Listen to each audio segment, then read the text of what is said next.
Here's one towards the goal. That's going to be gloved by Travis Ridgen. Well, this is more like it. This is Slangin The Bizkit. Here's Travis Ridgen and Dave Wheeler. I think I heard the greatest trip of all time the other day. Somebody told me that I look like SpongeBob's house. You're a pineapple? That lives under the sea. Absorbent and yellow, and porous is he. Bikini bottom, baby. Man, what a crazy show, though. A snail that meows and a squirrel that lives in an astronaut suit at the bottom of the ocean. Here's a bit of a trivia for you here. The guy at the very beginning of the theme song that goes, "Who lived under that heat?" Like that guy. He actually played the head bailiff in Shawshank Redemption. You know, I love Mr. Krabs. I like money. My co-host on the radio show, Tyler Carr, he absolutely adores SpongeBob. Like, I think he has modeled his life after SpongeBob. But speaking of co-hosts, ¿cómo está, amigo? ¿Cómo está la España? Es muy bien. Es bonita. Es bonita. La comer es perfecto. How are you? Hasta la vista, baby. Oh, no. Really? Even for my standards, this one didn't last for long. So what happened? So where are you now? Are you back in the Great White North, or are you still over in Europa? Yeah, I'm back in Vancouver for right now. The Spanish endeavor. Oh man, I don't even know where to begin. Just very disappointing. Disappointing on all levels. We had big expectations. You and I hyped it up all over the summer, and I had big expectations too because my agent got the pitch. He delivered it to me, and I said, "Yeah, this sounds like a fantastic spot." And the place that I was at in Logroño in Spain, it was beautiful. The flying in past the Mediterranean Sea into Barcelona, the road trip through the countryside, all the way up to Logroño, and the whole city itself. Everything was beautiful, great weather. The architecture I found was really cool. Everything was in the same spot. So whether it was going to the grocery store, going for a little nature walk, going to the rink, everything was very close. It was nice. And also the apartments that I was living at was probably the best living situation I've had my entire pro hockey journey, because this isn't really pro hockey, and I'll tell you why in a second.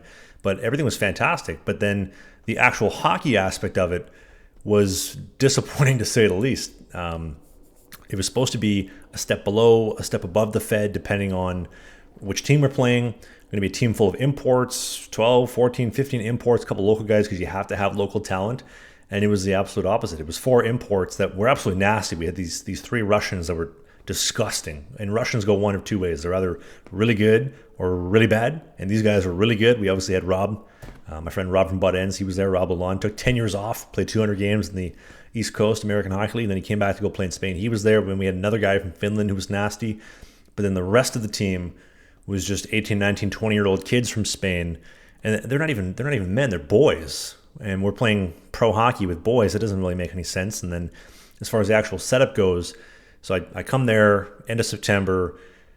They were hassling me really hard. Hey, make sure you come beginning of September. Come earlier. The earlier the better. And I thought, okay, I get that. But I also had hip surgery on my left hip in May. I'm not going to be ready in time for when you would like me, so I'll come for the end of September. I'm going to miss a little bit of time, but everything will be good. And then I get there. I'm like, when are we going to be on the ice? And they say, well, we don't have ice for 2 more weeks because the ice isn't in. And I said, well, why were you hassling me so hard to come so early then? Well, we don't have control over the ice because the city flips the switch on and off and we can freeze the ice or not. And, I mentioned before that we were practicing at 9 p.m. It's a little bit later than I would like, but not getting unlimited ice in the mornings that was promised, or like we don't have a locker room, having to lug my gear to and from the housing to the rink and then airing it out back at the apartment. No tape, no water bottles, no skate sharpener, no bus for road trips. Just all of it, top to bottom, was very poorly executed, overpromised and underdelivered. And I just said to my agent, I'm like, man, this isn't what I signed up for. This is the opposite of what I signed up for. I'd rather come back to Vancouver, come back to Canada. Let's try to find something else that's actually going to work. And in my agent's defense, he's human. We all make mistakes. It's not a problem. He's working. He's going to fix it. And as long as he fixes it, it's all good in my books, because I'm not perfect. You're not perfect. And to expect anything along the lines of perfect would be unfair. So we're going to fix it, and the season will go on. It's just going to take a little bit just to get something in the works. But there are, as of this point in time recording, there's 3 teams in North America that are very interested, which I guess is better than none.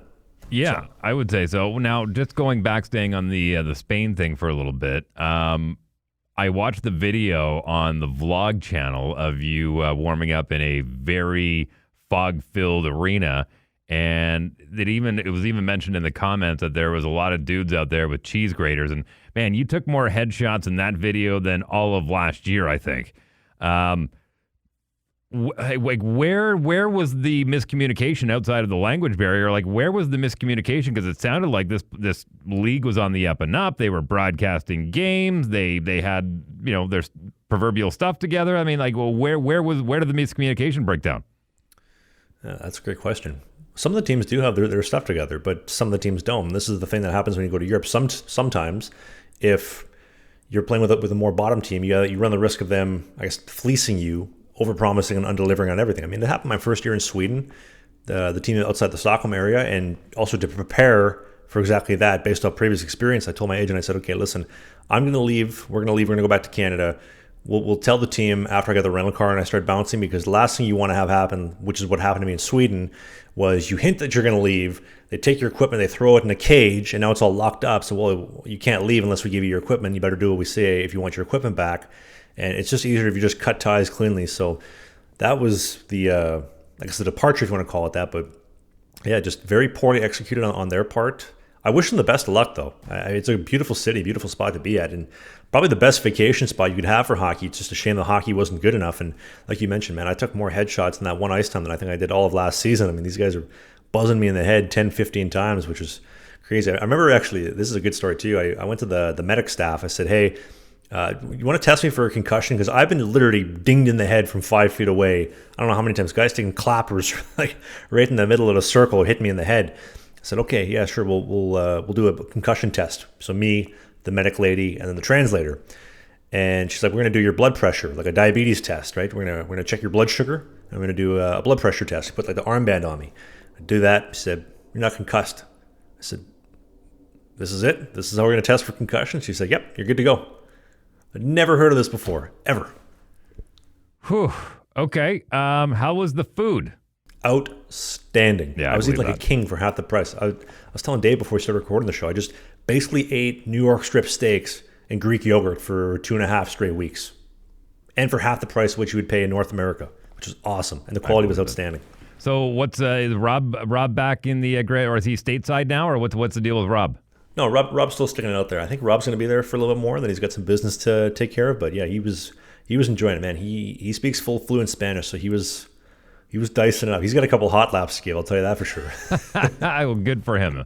Listen, knowing the language definitely helps going over there. That's for sure. Okay, so now that you're back in the Great White North and you're going to be heading down south, do you know where you're going, or are you staying in van until you get the phone call? What's the plan now for the rest of this month?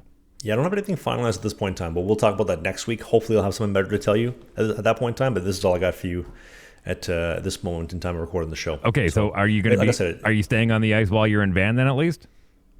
Oh, absolutely. You got to be ready to go when a team calls. So I'll be back skating as much as I possibly can. I mean, it's tougher to find ice now with a goalie coach and with shooters specifically than it was in the summer. But this is a part of the adversity of pro hockey, right? Or I guess in Spain it wasn't pro hockey, but can you jump on a ferry and go practice with your old team at Vic? No. Nanaimo at VIU. No. I haven't talked to anybody there in years, dude. At VIU. All right, I just thought maybe you could take a few reps in during practice. Might not be a bad idea. If you're a team in the Vancouver area, you need a goalie, let me know. Love to come out for some shots. Look, I'm sure there's probably a couple senior teams that could use some help in net during practice or whatever. I mean, look, there's lots of options, and so if there's anybody there, please fill up the comment section. Let's get our boy back on the ice here and get him some competitive shots while he's waiting for a gig.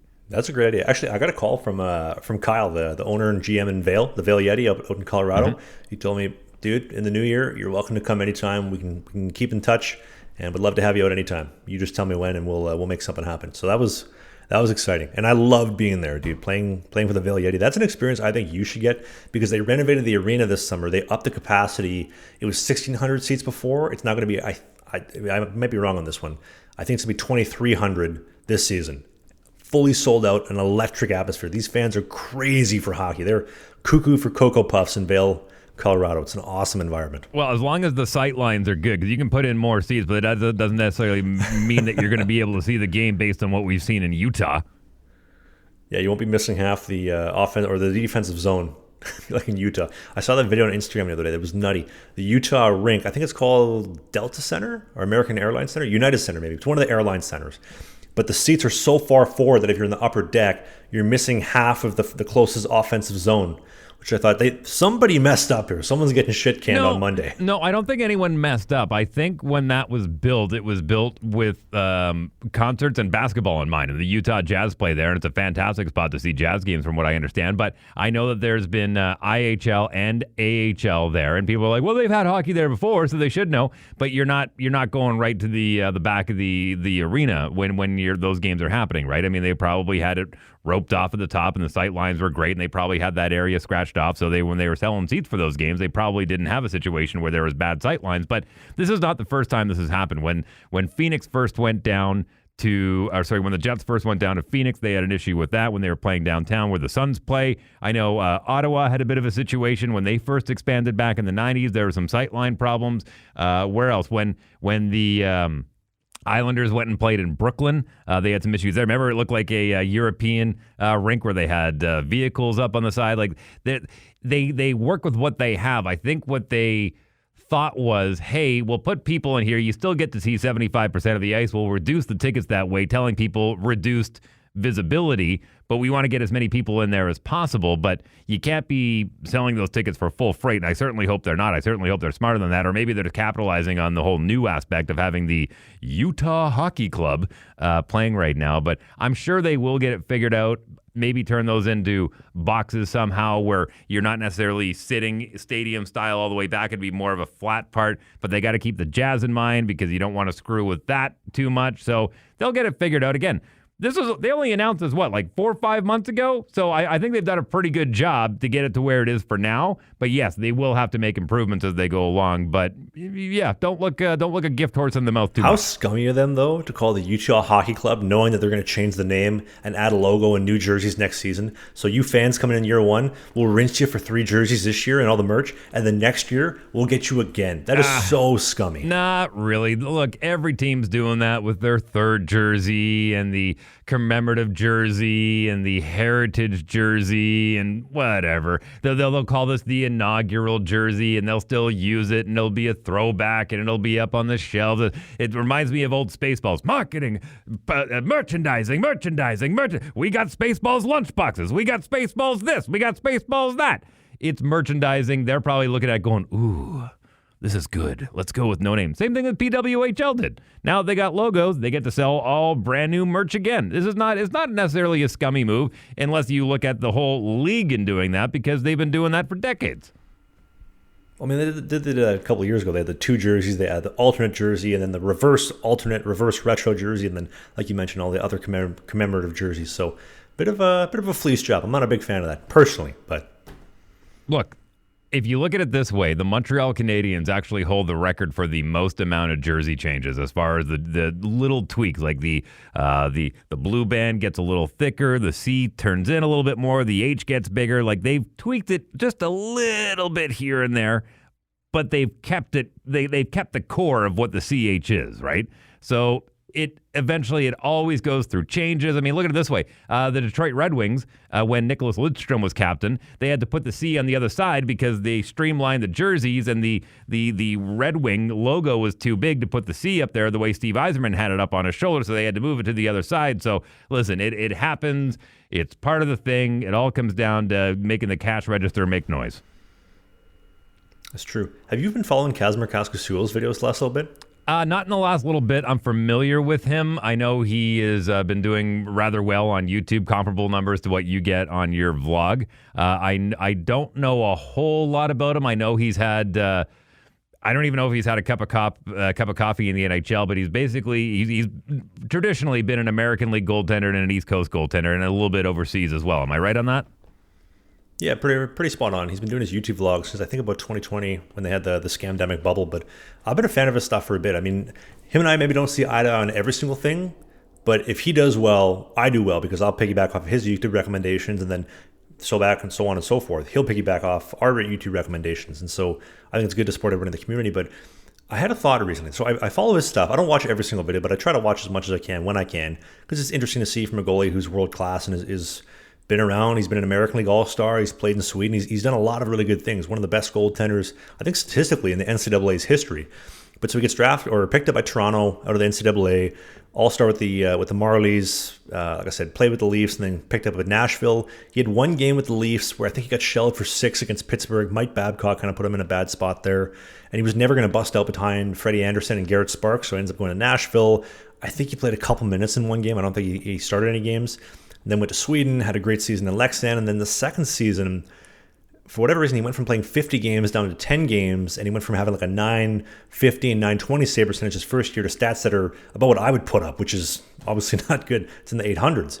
And so he sat out half of last season to like Christmas time, New Year's, and gets picked up by the Laval Rocket, throws up great stats again in the American League when he got his opportunity. He took the ball and he ran with it, threw up like a 915, 920 save percentage, and I think 10, 12, 13 games. Did great. But then the team decides, hey, we're not going to re-sign him. We're going to bring in some other guys. And then same thing this year where he can't get an American League deal. And then he just got signed on the PTO with the Boston Bruins. And then obviously because of the Swayman situation, which we'll talk about a little bit later on in the show, he gets gassed down to Providence. And then he gets released off the PTO. And I thought to myself, and this is just me thinking out loud here, we have a world-class goaltender, one of the best goaltenders, I think, out there, 6'3", super flexible, super mobile, moves great. He's nasty on all levels, but he just can't find that opportunity. And I wonder to myself, I think he deserves the opportunity. He's great. But is there something below the surface that maybe I'm not seeing or we're not seeing, maybe a little bit behind the curtains that's maybe influencing him? Because it's such a shame. I mean, I'd love to have him on the podcast. I've said it many times before. I asked him back in, I think it was the spring, hey, man, you want to come on the show? He declined, said, hey, nope, not interested. All good. I'd still love to have him on the podcast. But I wonder, and I'm going to throw this over to you, Dave, is there something maybe I'm missing? Because he's nasty. He should be an American League goalie. He should be playing, but it just doesn't seem like things are going his way the last little bit. So I'll tie this into, I'll draw parallels on this one to something I do on my terrestrial radio show where I write a weekly sports opinion and then I get my wife to voice it and then I produce it and it ends up being quite cute. But I'll draw parallels to this. Nathan Rourke, who is a very competent quarterback, bounced around between the Jacksonville Jaguars, and he was on a few teams in the National Football League, and he just got back to the Canadian Football League this season. But when he went down, he was unbelievable. He played some exhibition games. Like, what an arm, what mobility. He was great. But then he got into a situation where he was getting close to his limit as far as games played in the National Football League, where if you play X amount of games, then you are owed a pension by the National Football League, whether that be a full pension or a partial pension. And if they look at him and they go, okay, is he going to be a guy that's going to stick around until his late 30s? And are we going to get enough out of him? Is he going to be a starter, or is he just going to be holding a clipboard? Or is he going to be redshirting with the team?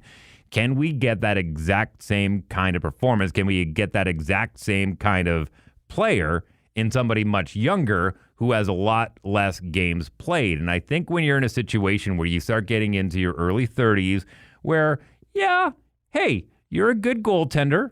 You're good. Are you elite? No. Can you get the job done? Yeah, you can go in. You can win some games. But is there somebody 10 years younger than you that can do the exact same thing and maybe has a little more upside? Most likely the answer is yes. So are you going to take a shot on a guy who's 32, who's bounced around, who says no to PTOs, who says no, who holds himself at a very high level, which absolutely I think everyone should know their worth. But when you start getting to that age, you got to start putting yourself into competition with guys who are 10 years your junior. And if you can say, hey, listen, I know you're looking at that guy. Here's what I'm willing to do. I'll come in at a lower price. You got to start kind of negotiating yourself a little bit differently when you get to that age, especially when you have the track record that you do, where you have, you've been lit up for 6 goals against the Penguins and whatnot. You got to start considering that teams are looking at that. So it doesn't mean he's not a good goalie. It doesn't mean that he's not able to perform. But is there somebody that's going to be able to do it younger? If the answer is yes, then you can't take that personally. That's when the show business really comes into play. Well, and I'm glad you mentioned that, because that was a thought that I had in my mind as well. When you have literally the whole world at your fingertips when you're an NHL general manager, and you have these guys that you've drafted you have to do something with, because otherwise you've wasted draft picks. You have guys that you've signed to money. You got to do something, otherwise you look like an idiot. And then you have Kasimir in this situation who's doing his YouTube videos, who, if I'm a general manager, I'm probably part of an old boys club, and I would say, well, that is a little bit different. The other guys don't do that. And I'll use the analogy of, if let's say like I'm seeing 4 different girls and they're all fantastic women, you know, one's a little bit taller, one's a little bit shorter, one's a blonde, one's a brunette, but she talks to her ex-boyfriend from 3 years ago. Doesn't matter how great she is, I'm going to go with the other 3 over the 4th any day of the week. So, and I know from my personal experience in my neck of the woods, you know, in the Fed and whatnot, I have the ability to make an influence financially to actually help teams and help them make a lot more money than if I wasn't there. But I've still had quite a bit of pushback from owners, from management about doing everything that I've been doing. I mean, even just to, you know, tell my story of pro hockey on the vlog, and especially here on this podcast, has been a real pain in the ass with all the hoops we had to jump through. But at that level, where no matter what he does, he's not making an impact on the financial budget the same way or the same slice of pie that I would. So it's basically neutralized. And now you have this guy making videos. I wonder if that's a deterrent for a lot of teams. I think he's got all the talent in the world. He's a guy that goaltending-wise, I absolutely wish that I could be more like, because he's incredibly successful. But as far as the other stuff goes, I have to look at it objectively and say, are we missing something? Maybe leave a comment in the comment section below, because I'd love to see the guy succeed, and I'd love to see the guy come on the show. I mean, me and Dave would do an awesome interview with him, but yeah, I'm curious about that one. Yeah, well, and again, I mean, you mentioned, are there outside influences in there? It's possible. I mean, there are some people who like to have yes men around them all the time, where they're like, yeah, you're better than this. Tell them to screw off. Yeah. And there's other people that you have around who are a little more rational, a little more critical about their suggestions, saying, hey, here's where we are. Here's the reality. I understand you're shooting for the moon, trying to land in the stars, but maybe we should aim for the stars now. You know what I mean? And just try to recalibrate what the goals are moving forward. And are we looking for a full-time job, period? Are we looking for a paycheck? Are we looking for start times? Like, you have to prioritize what is it that we want, because that time is getting shorter and shorter. And as we mentioned before on the show, there is an abundance of goaltenders that are available, and there's only 2 spots available on each team. So you have to really consider whether or not you're going to go play and be somebody who's sitting in the shelf in the American League, somebody who's maybe backing up in the East Coast League, or maybe somebody who's starting in the SP. It all depends what your priorities are. Well, there's a lot of guys in pro hockey where if they're in the American League and they get sent out on the East Coast, they're just like, I'm not going. I'm better than that. And they end up staying in the American League and don't look like they went down to the S or the ECHL because of that, or especially the East Coast SP jump. There's a huge gap between those, where if you go down from the ECHL to the SP, you're not coming back up. It's like that dividing line. A lot of guys don't report for that. So, like I said, leave a comment down below. I'd love to know what you think. A lot of times it happens in baseball, too. Baseball is a great example. They say that the average career for a pitcher in Major League Baseball is something like 4.5 innings. I'm not 100% on that, but I know it's pretty low. And it's the old adage of, what have you done for me lately? And there's a lot of guys who realize, saying, hey, you know what? I had my cup of coffee. I've got that Major League Baseball experience. Now I'm going to take that and I'm going to go down and maybe hopefully play AAA. Maybe I'll go play in Mexico. Maybe I'll go play in Cuba and see if I can stretch out playing baseball for as long as humanly possible before I got to go get a real job. And there's some guys who realize that and probably end up putting a lot more money in their pockets than the person who kind of crosses their arms and goes, nope, it's major leagues or nothing. Well, then you're probably going to be delivering for UPS sooner than later. It's funny. The UPS truck literally just drove by my window right here. I bet you he used to play pro baseball. Hey, fella, what'd you used to do? I was a pitcher. Another thing I got on the notes, too, before we get into a commercial break here is Robin Lehner. You've been following that situation a little bit? That's been interesting the last little bit. Well, I know he was coming off back-to-back surgeries, if I remember correctly. I know he was an absolute gamer when he was in the net, but like a lot of goaltenders, you hit a certain age and you start getting surgeries, present company excluded. But what's the latest on him? What's going on? Yeah, well, he had that shoulder surgery in 2022, which is so odd for a goalie to have shoulder surgery, but he's a big boy. He's like 250 pounds, so maybe some shoulder issues going on there. And then he had double hip surgery the following summer, so he doesn't play for 2 years. And then there was news the other day that he wasn't reporting to training camp, and I was like, this is interesting. I wonder what's going on. Then the Vegas Golden Knights come out and say, yeah, we froze all of his assets. We're not paying him anything. We froze his bank accounts. Well, hang on a second. Hang on a second. What do you mean freeze his bank accounts? You mean not paying him, or they're actually, like, you can't freeze somebody's bank accounts? So from what I was able to dig up, the team has stopped paying him at the time of recording the show because the guy has like $25 or $50 million worth of debt, and creditors are coming to the team trying to, what's the word when they take some of it off? They take some of it off your paycheck. Hedging? Not hedging. No, they're a lien. They put a lien on his checks. Sure, right? yeah. So they're trying to do that, but he owes so much money. They're like, can you please stop paying him and freeze his stuff? So they've frozen his assets, and they've just frozen it. almost like Justin Trudeau was running his finances and Robin Lehner was at the Freedom Convoy in Ottawa, it sounds like. And then Robin Lehner says, I'm not reporting. And so I thought, what is going on? Like, the guy's a world-class goaltender. He's put up like a 907, 920, and I think a 913, 914 the last 3 years as a starter. Great goaltender. Hasn't played in 2 years. Is this the end of Robin Lehner? It'd be a shame because I enjoyed watching him play. He's a Swede. You know, I love my Swedes. Well, look, all we can do is speculate, really. But I mean, it's not the first time we've seen somebody run into financial troubles. I know that we've, you know, a dear friend of both of ours, Ian White, had his issues. You know, Evander Kane, who we've talked about at length on this show. It's not uncommon to you know, be living a very expensive lifestyle and living beyond your means, thinking that money's going to be rolling in forever. And when it stops rolling in, you kind of go, uh-oh. And that's the time where you got to start reassessing, what am I doing here? And luckily, Evander Kane got into a situation where he seems to have figured it out. He's found a good spot in Edmonton, and hopefully he's able to, you know, take care of his financial stuff. But I think sometimes... I love how his ex-wife's entire Instagram is just dedicated to shitting on him. It's the most hilarious thing ever. Man, you reap what you sow, I suppose, right? But, you know, sometimes it takes something really tragic like that for you to really kind of see things through a more critical lens.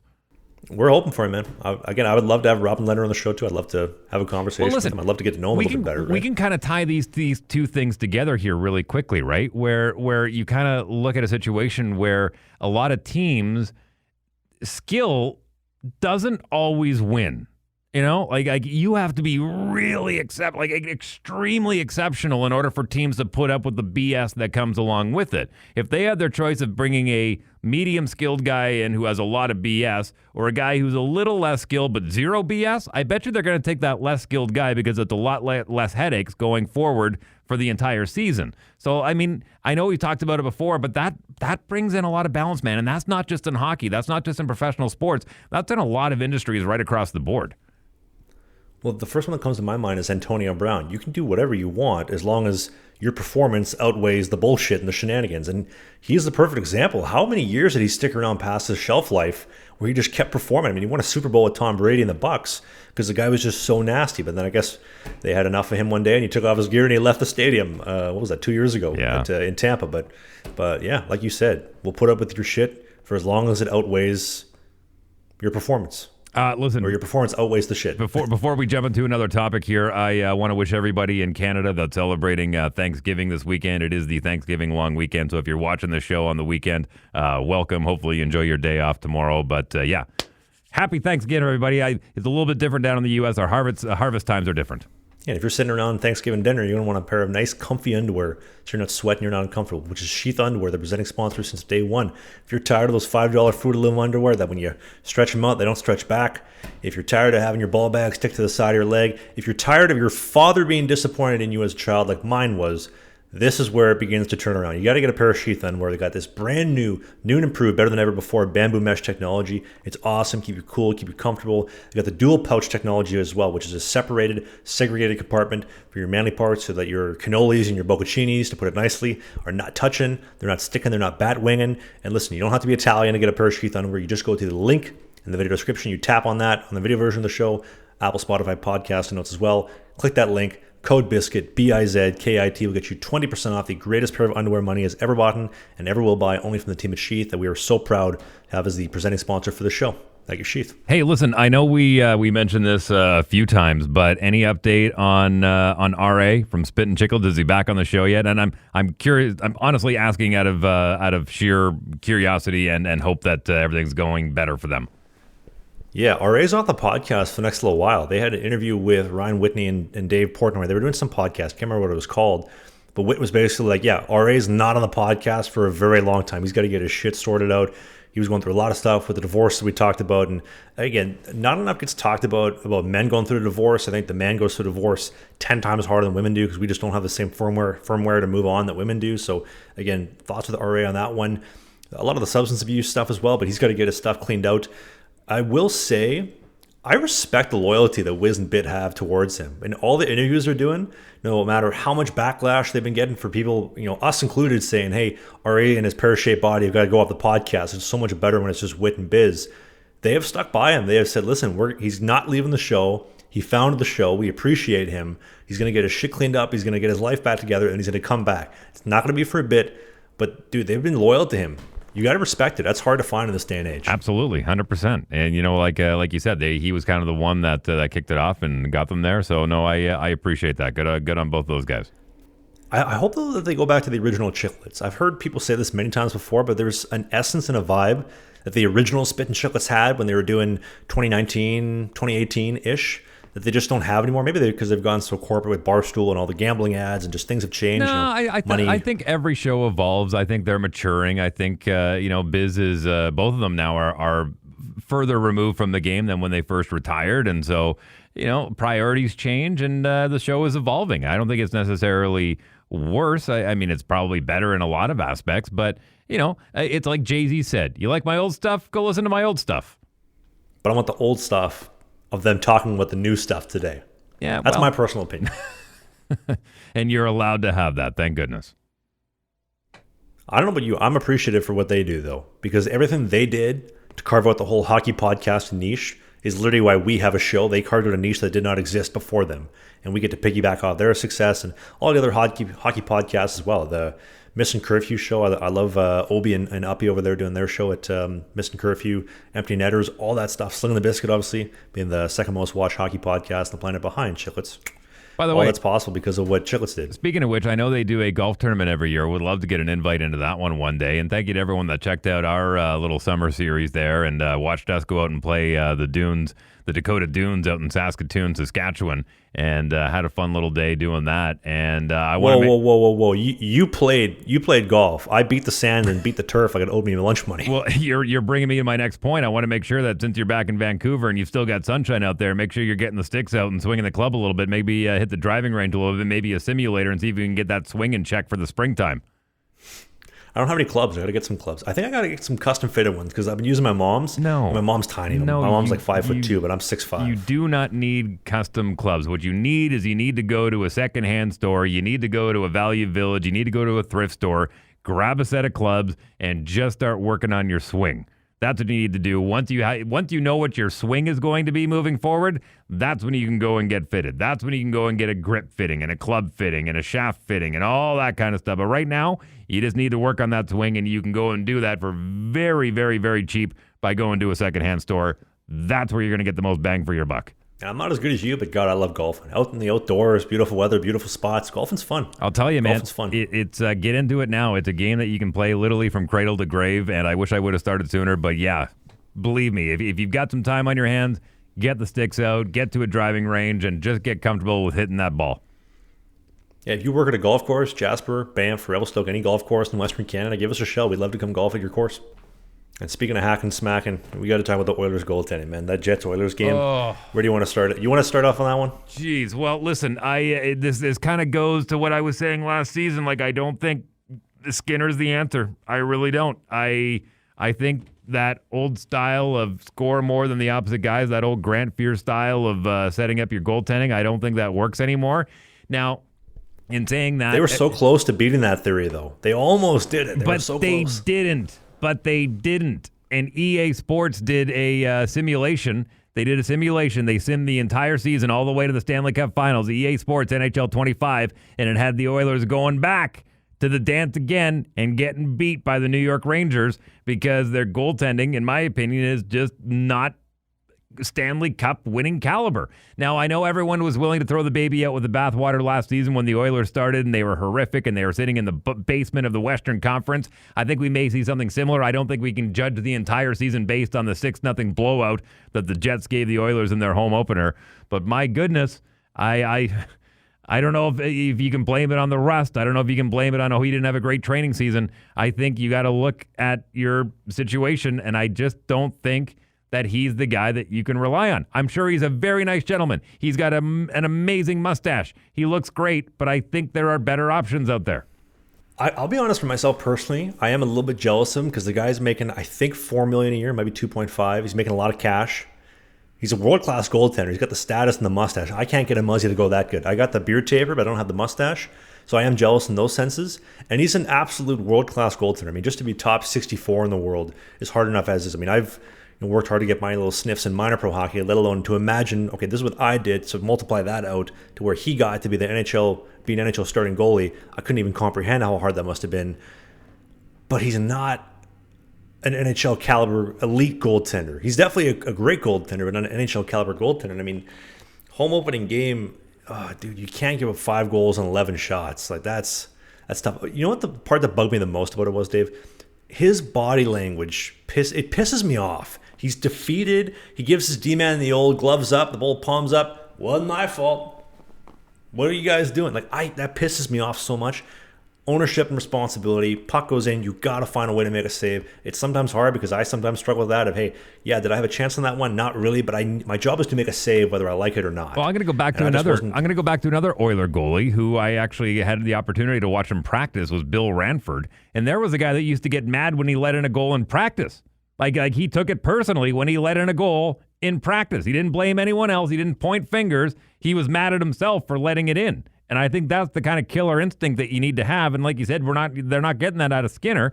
And I mean, you look at the other side of the ice, you've got Mr. Calm, cool, and collected, cool as a cucumber at all times, Connor Hellebuyck, who pitched a goose egg in his first game. And I think that was a little bit of retribution for him because he let in a lot of goals in that first series last year against the Colorado Avalanche. And everyone kind of shook their heads going, that's not the Connor Hellebuyck we know. And so I think he's going to have a really good bounce back season. I don't want to get into his head too much, but I think he's already in the playoffs. Like for him, he's like regular season. I got that taken care of. He can't wait to get to April. He looked great, dude. A lot of big saves. That breakaway save on McDavid was nice. That when he coughed up the puck, because he's one of the worst puck handlers in the NHL by far, but he coughed it up. He made 2 back-to-back great backdoor saves. He cleaned up the mess himself, and lots of saves in the penalty kill. Smooth, calm, cool, and collected, not wasting any extra calories, no wasted calories, which we love to see. And 38 saves for his 38th career bagel for number 37. Wow, what a performance. But like you were saying, man, Stuart Skinner. By the way, my dad went to school with Billy Ranford in Brandon, Manitoba. That's a true story. True story, by the way.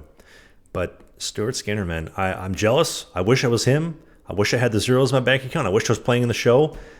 But not good enough. Not good enough. I hope he gets it together, though. You want to make a couple predictions on this season? I'll start with the Winnipeg Jets. And speaking of my sports opinion that I write, I kind of said that the Winnipeg Jets, I don't think they're going to have as easy a time as they did in last season, in the regular season, where they were fighting for first in the Central.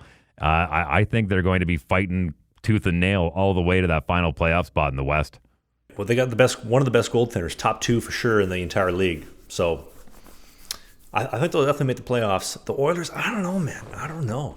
You see that viral clip, though, from the Cup final, Amazon releasing their Prime series of McDavid ripping into the team after that 2-0, going down 2-0 in the series against the Panthers? I did see that, yeah. Dude, there's this viral clip going on right now. People remashing that clip, and it was like when there's no hot laps after morning skate. It's like, dig in!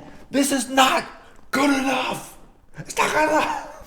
I can't wait until people start taking out the bass guitar and the drums and the guitar when they start digging in and doing a little bit of the metal dun dun dun dun dun dun dun dun dun dun. I'm looking forward to that one. Speaking of which, did I hear recently that Craig Berube banned music from the locker room? Oh, how? I mean, listen, things got to change because whatever's been going on in Toronto hasn't been working for the last little while. But when I I watched because I can't read. But when I watched that he banned music in the locker room before a game, it's like, whoa, that's a guy that means business. Like, what do you think of that there, Wilson? The only thing I can think of the rationale behind that is that if there was no agreement on what the music was going to be and there was guys complaining about, like playing country, turn off that Kane Brown, or if you're, I don't like listening to old classic rock. If you can't agree on it, then fine, you get nothing. At that point, if they're going to be arguing like siblings, it's like, all right, I'll take your music away. I'll take my ball and go home until you guys can figure out and get on the same page. Because if you're not on the same page in the locker room, you're not going to be on the same page when we get out on the ice. So guess what? We can all agree with no music. And I don't think it's a terrible move. I don't think it'll last forever. I think the guys will kind of go, okay, listen, we really like having music. We all agree that we're going to take turns and we're not going to complain about it. I guarantee you that's what he's waiting for. He's waiting for a collective effort where the guys come together and they figure it out amongst themselves and go, all right, we'd like to have music back. We're not going to complain about it as much anymore. That's what my guess is. No music for a week. What? This is bullshit. Yeah, exactly. I honestly think that's the way it is. You got to start treating them like they're like they're siblings who don't get along in their bunk beds. You're going to sit in silence for the next 2 hours, and if I hear a peep, I'm restarting the timer. Well, listen, I remember back in my day, there was music that I didn't. The guys loved playing Slayer once upon a time. Like John Cusi loved playing Slayer. There's some guys that love playing Smashing Pumpkins. Some guys that love playing Offspring. Some guys that love playing Tim McGraw. And you know what? It was just everyone just kind of cycled around and took their turns. And in this day and age, too, I mean, truthfully, if you want to put music on in the locker room, keep it at a lower level. Most guys have their AirPods in anyways, listening to whatever they want to do, whether it be rap or podcast or just inspirational music or meditation. I'm pretty sure everyone's going to put their AirPods in anyways. What does it matter? Yeah, before and after morning skate, it's always quiet. Like level 3, level 4 country music, usually to something nice and chill. But on game days before morning skate, maybe up a little bit. And then before the game, we turn it all the way up. The gangster rap, the hard stuff, the rock and roll, the remixes, all that stuff. There was, on the topic of remixes, I know you mentioned maybe remixing the Connor clip of Let's Dig In. There's this remix of the, they're eating the cats and they're eating the dogs. And the people of Springfield, man, it's so funny. It's going all over TikTok. They're eating the cats. They're eating the dogs. They're eating the pets of the people that live there. They're eating the dogs. Man, I'll be honest with you. I know they always say that October is the greatest month of the entire year for sports, and it absolutely is. I couldn't agree more. You've got Major League Baseball, the playoff divisional series starting here right away. You've got NFL in full swing. The CFL is getting ready for the Grey Cup playoffs. You've got Formula One coming down to the wire. You've got NASCAR. You've got hockey kicking off. Like everyone's going. Everyone's going, and I absolutely love it. But man, when it comes to the political stuff that's happening down in the U.S., that's kind of overshadowing all these things in my algorithm where I want to see all these sports, and I get that instead. I'm just like, just have it be done and over with already. Just get your vote out of the way. I want to move on and get back to the good stuff. Is that happening? I had no idea, Dave. I live under a rock. Yeah, right, exactly, yeah. Pretty big day coming up in the United States here in about 3 weeks. Thanksgiving? Black Friday? No, not quite. Before that, beginning in November, they got a pretty big vote going down there between the Dems and the Republicans. So curious to see how that one shakes out. Whoa! Don't say those words, Dave. We don't want them turning the valve off for our exposure online. You never know; you might get shadow banned. Yeah, right? Just bleep those out. That's fine. Listen, I ain't saying I think it. I am a non-voting Canadian, and I have no influence whatsoever. I'm just a innocent bystander watching one of the greatest reality shows that the United States has ever produced, and it's called Your Election. Well, what do you say all the time? Vote your wallet, right? Vote your money. Exactly. It starts with the greatest wallet the money can buy. The next sponsor for the show, the team at Ridge Wallets. It's got my last name on it. It's life-proof, weatherproof, sleek, light. It compacts, compartmentalizes everything nice and small, so you're not having that old diaper bag that your dad used to have that was like this thick in the back of your pocket, having back problems and whatnot. The Ridge Wallet does it all, man. It's sleek. You can put an air tag on there too, so you can track it. If you lose your wallet, look on your phone, find your iPhone, boom, wallet's over there. And right now, go to the link in the video description. You go to ridgewallets.com. You click on that link. It's going to get you 10% off their entire catalog of products. They also have a really, really awesome carry-on suitcase that I've been taking everywhere with me. It took me all the way to Spain. I took it all the way back. I've been all the travels this summer. It's really, really good. It's got actually it's matte green, like a matte olive color, kind of same color as his shirt. It's great. Only from the team at Ridge. Click on that first thing in the description for 10% off. The team at Ridge. Thank you for sponsoring the show. Hey, is there any way that Ridge Wallets has a wallet that'll fit $12 million in there so Shesterkin can put it in his carry bag, maybe a shaving kit? Yeah, they're going to need a Brinks truck. I don't know if you've ever heard of that, Dave. Holy moly. How do you say no to that kind of cash? How do you say, now listen, I know EA Sports, I mentioned it earlier, I know EA Sports predicted that the Rangers are going to win the Stanley Cup Finals this year, but holy moly, like what is your agent telling you that you turn that down? Oof. Dude, the wheelbarrow that guy's going to need to carry that sack in the morning skate the following day after telling him 12.2, kick rocks. I ain't signing for that much. How do you got to put a little bit more on the table. Like, where does that happen? I mean, like Draisaitl? I mean, did he set the bar now? Is everyone making NBA? Is everyone making MLB money, NFL money now? Like, what happened to the NHL? Like, I don't understand. Like, I know they got a little bit of a bump when it comes to the NHLPA negotiated that the bump goes up a little bit for salary caps, but not that much. I mean, geez. Well, for context, so Bob makes $10 million, and I remember when Bob signed for 10, people were like, "Whoa, that's so much money!" He won a Stanley Cup. All of a sudden, he made it worth it. Well, they were talking about buying him out, and then he turned it on after getting benched in the 23 playoffs, and brings him to the Mug final, and then wins the Mug. And then did he win? No, McDavid won the Conn Smythe last year, but he earned every penny of that. Now, Sure Carey Price, 10.5, brings the Habs all the way to the Scandemic Cup final in 21. Not quite good enough to win the Mug, but he was pretty nasty as well. So where does Igor fall in at 12.2? Well, I got some stats here. So in 220 games played as an NHL starting goalie for the Rangers, 934 save percentage, 916, 935, 916, 914 in 220 games played. That's pretty nasty. That's great. How many Stanley Cups does he have? 0 mugs. How many Vezinas does he have? I think he's got one. Okay. I think he's got one. Great.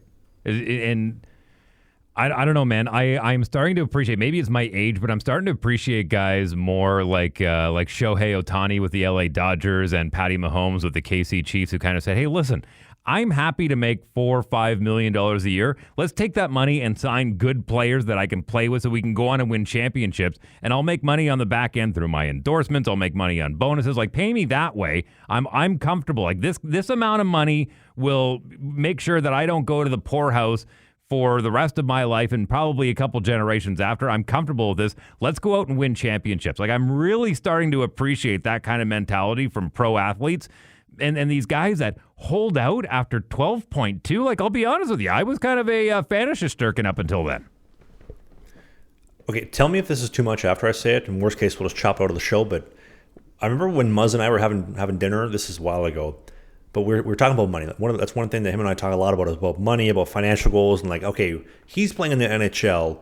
I'm not, obviously, but he's done something that I haven't, so trying to take some knowledge from him and apply that to myself to try to make myself more successful, because you are the sum of the 5 people you spend the most time with. But one thing that he said was that when he was negotiating his big ticket deal, you know, he got a lot of shame from other guys or other fans or people that are like, you're not worth that money, you don't deserve that. Well, first off, you're setting a benchmark for future goaltenders in the show, which I guess is why Swayman did what he did, which we'll talk about next, and Shesterkin as well, setting the benchmark for future goaltenders. But also, you've dedicated your entire life to this one sport, to this one goal. The shelf life of a goaltender ain't that great. 30 plus is basically like you've hit the wall for the most part, because the guys are breaking down. I mean, you look at the Demkos, you look at how many guys are getting hip surgery, right? That factors in as well.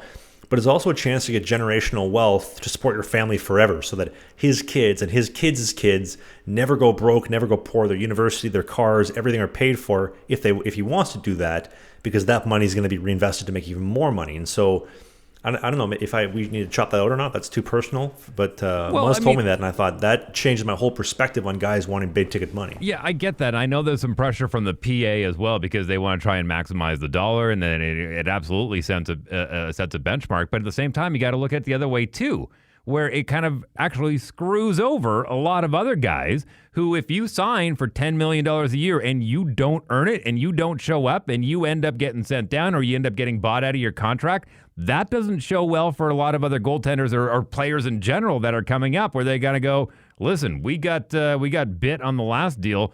We're not paying you until you get us a mug, until you get us a Vezina, until you get your numbers over 950. Like, sorry, we've been burnt by that before, and we're not willing to shell that out. So what you've done is, yeah, you may have set yourself up, but you screwed over a lot of other people in the process. And as far as being worth and being shamed by the fans, listen, when it comes right down to it, professional sports is an absolute monster that way, where everyone gets to see what you make and your paycheck and whatnot.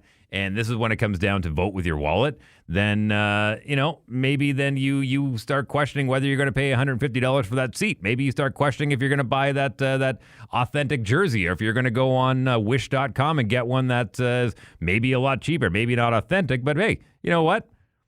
I'm not willing to sit here and watch a guy make $12.2 million a season and let in 5 goals a game. I'm not going to do it. So it's a balance. It's an absolute balance, and it's a dangerous game to play, man. And it goes back again to what we were talking about Kasimir too.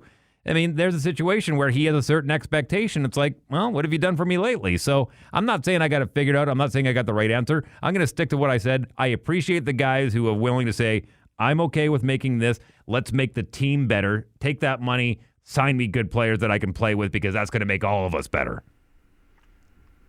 Yeah, I'm just thinking if I was in that situation myself, I don't know, man. If I was making 6.5 or if I was making $10 million a year, I don't really care what the shit muncher online has to say that, hey, you're overpaid, dude. It's like, you're a pro athlete and you're a shit muncher. Yeah, but you're probably not going to care. But I think you're completely missing the context here on this one, where there's a lot of guys who are done with their careers and don't know what to do. They got a boatload of money, but they have nothing to do with it, and they're like, well, maybe I'll call up ESPN or I'll call up Fox and see if they want me on the panel and see if I can do some play-by-play stuff, and they haven't set themselves up for that. Here you are grinding it out. Doug Brown is another great example, a guy who was playing football and doing a radio show at the same time because he wanted to make sure that he had something to do after, and now he's the color commentary for Bomber games on the AM broadcast. And here you are in a situation where even when your hockey is done and they decide you're not going to play anymore, you go, okay, I'm going to continue doing this, and I've already got a backlog of things that I've done, and I'm ready for it, and you are going to be much better off for it. So are you making the millions of dollars? No, but you're grinding it out, and you've got yourself set up for a life after you're done playing hockey.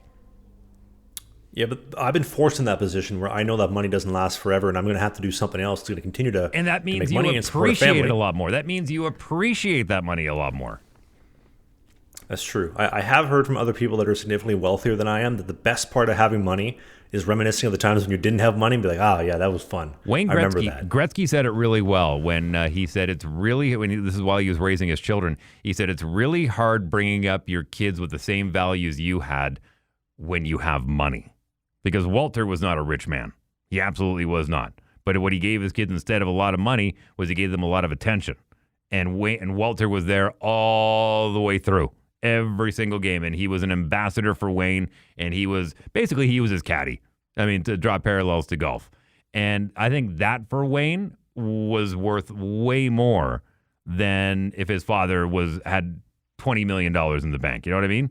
So they always say more money, more problems, and don't believe me, there's those problems I'd like to try, but it doesn't necessarily mean that you're going to be happier. It doesn't necessarily mean that you're going to be better off. It doesn't necessarily mean that everything's going to be awesome.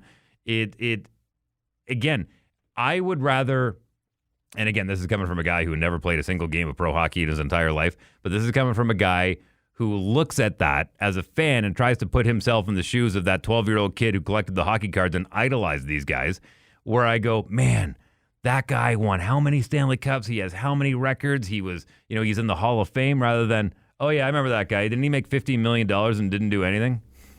You know what I mean? Like when you're collecting those hockey cards as a kid, like I remember those exact same times, but you don't know the business side of hockey, right? When I was 10 or 11 years old, my dream was just to play pro hockey, thinking, man, it'd be so cool to skate during school hours and do stuff like that. And you did it. You did it. I've accomplished that. Maybe not the exact same way that I drew it up, but I've done it. But I didn't know about the business side of things. And now that I've been exposed to the business side of pro hockey, especially minor pro hockey, and I've seen how things work, it's changed a little bit. When I hear stuff like that from Muzz, I'm like, okay, I understand. I don't fully understand, but if I connect the dots from where I am to where you are, that totally makes sense. Right. But I mean, again, $12.2 million going, no. Come on. Gives us something to talk about in this podcast, yeah, right? Absolutely it does. All right, Swayman, what's going on? Man, they lost all their negotiating, their leverage deal when they got rid of Ullmark. When they had Ullmark, they could have lowballed him. They got rid of Ullmark. It's like, oh, back up the Brinks truck. Get me like 15 more Ridge wallets because I'm going to need them for all this cash you're going to be paying me because you got nobody else. Yeah, but hang on a sec here. But at the same time, are they willing to put all their eggs in his basket because he split time last year with Ullmark? Like, he was not their full-time goalie. Like, who was the Boston Bruins starting goaltender last year? Can you say definitively that it was either one of those guys? I can't. I can tell you who their starting guy was in the playoffs. I can say who it was in the playoffs, but I couldn't tell you who it was during the regular season. It's true. Game 1 was Ullmark. He crapped the bed versus Toronto, and then it was Swayman. But to paint the full story, though, so everything was quiet on the arbitration. I would assume that they would have finished it at some point, but then Spittin Chiclets of all podcasts came out and said, hey, apparently they lowballed him. They gave him 4 years at $6 million. And then Cam Neely goes out and says, hey, Spittin Chiclets is the Logan Paul of hockey podcast, which I had a pretty good chuckle at that. I thought it was pretty funny. God love you, Seabass. I think you're great. And then he says, hey, man, I got 64 reasons why I'd be playing, 64 million reasons why I'd be playing. And then all the heat starts get turned up on level 10. Hey, we offered the guy 64 million. You better take the deal, otherwise you're going to look really greedy. And then, 3-4 days later, they accepted 8.25 instead of $8 million, and then he comes in. But what an interesting world. I still stand behind. I understand where they're coming from. Generational wealth for your family. You're setting the benchmark for everybody. Swayman said that how many times, and setting the benchmark for future goalies that are coming up to arbitration or for UFA. But man, the drama in the media, it could definitely do without that. It's all part and parcel, man. It's all part of the gig. It absolutely is. Well, you had a big negotiation though. Like when you were at the top of Winnipeg radio, having I don't know how many hundreds of thousands of listeners every single morning for your show, you had some big negotiations too, right? Absolutely, yeah. I mean, and listen, that was very much under scrutiny after the fact too, where a lot of people kind of said, "Whoa, we had no idea radio announcers could make that much money." And it's like, well, listen, how well are you negotiating? So from that aspect, I understand it. If you're a good negotiator, go and get some. And if I could draw parallels, sorry to interrupt you. If I could draw some parallels though between you and them, you came from the approach of, okay, you're making X amount of dollars. Yep. I'm making peanuts and I'm the shit muncher down here. So I know what value I bring to you to make that. So you better give me a bigger slice of the pie or you're losing me. And if I know that the manager or the owners are making 2.3, 2.4 billion, I get it. You split it up 100 million per salary cap per team. I know that, you're chinsing us a little bit. So you better pony up a little bit more cash. The cap goes up. Everybody else makes more money. I get both sides. Yeah, I play devil's avocado here. Me too. And absolutely. And I'm in a non-union job, right? So I've got to look after number one. My salary doesn't necessarily pull someone's up or pull someone's down. But in the NHL, the PA absolutely has negotiating influence on these contracts. So what do you do if you're Swayman and you're Shesterkin? What would you do?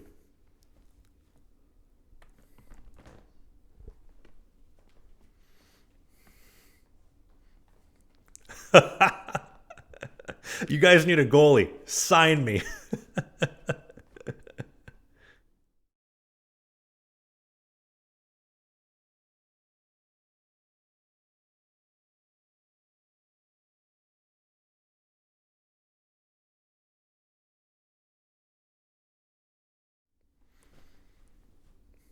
If you got $12 million to put, well, not at one time, but if you had $12 million in your bank account, what would you do with that cash?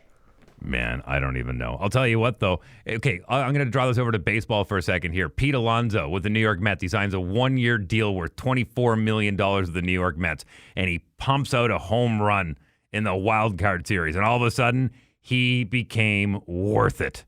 No one's going to question that contract. He's got them into the conference series now, right? He's got them in. Pete Alonso was part of that. But if he didn't, I guarantee you there'd be a lot of players going, "Oh, we're not going to see one of those again." So if you got to put up or shut up sometimes, man. You didn't answer the question though. You get $8 million in your bank account. What are you going to do with that? I'm going to take you and I on a very nice golf trip. Ooh, that sounds great. You know what I would do? I would open up a cafe and I would just sell croissants and coffees, and I'd just be a little baker. And I have like little corgis in the place too. Call it the Corgi Coffee Cafe. You would go broke because you'd always be sold out because you would be drinking your own coffee. You'd be sold. Sorry, sold out. I drank it all again. You guys just opened. Oh, shit. Damn it. So we got corgis and we got croissants. Speaking of coffee, I know there's people out there that are wanting us to wrap up this podcast so they can go get another cup of Joe. So enjoy your Sunday if you're down in the United States. Enjoy your day off tomorrow if you're in Canada. Thank you for tuning into this podcast. If you haven't signed up yet, you can be a Patreon member. We have a brand new channel where you don't have to watch the entire podcast. You can just watch clips. It's Slangin the Bizkit clips. And you can subscribe to that on YouTube. Sign up for the podcast as well. But Patreon really helps us out because guess what? We're not turning down $12.2 million offers around here. Yeah, we're turning down nobody. We need to keep these lights on. So you can help us have less sponsors by signing up for the Patreon page. Starts at $5 a month. You get merch, you get exclusive episodes, deleted episodes. We're going to have Q&As coming up as well. All that fun stuff. And then as far as the long-form Clips channel, you can't listen to the full 40-minute episode, full 45-minute show. Just go to Clips channel. You get little 8-minute, 5-minute hits here and there. It's on YouTube, like Dave said. Slangin the Bizkit podcast Clips channel. My name is Travis Ridgen. I'm your favorite minor pro hockey goaltender in the 10 million teams that I've played for. That is Dave Wheeler. He has one eye. We're two guys with three eyes doing a hockey podcast. And we will see you next Sunday at 11 a.m. Eastern. Thanks for watching. Oh, and I should have a new team, hopefully. Fingers crossed.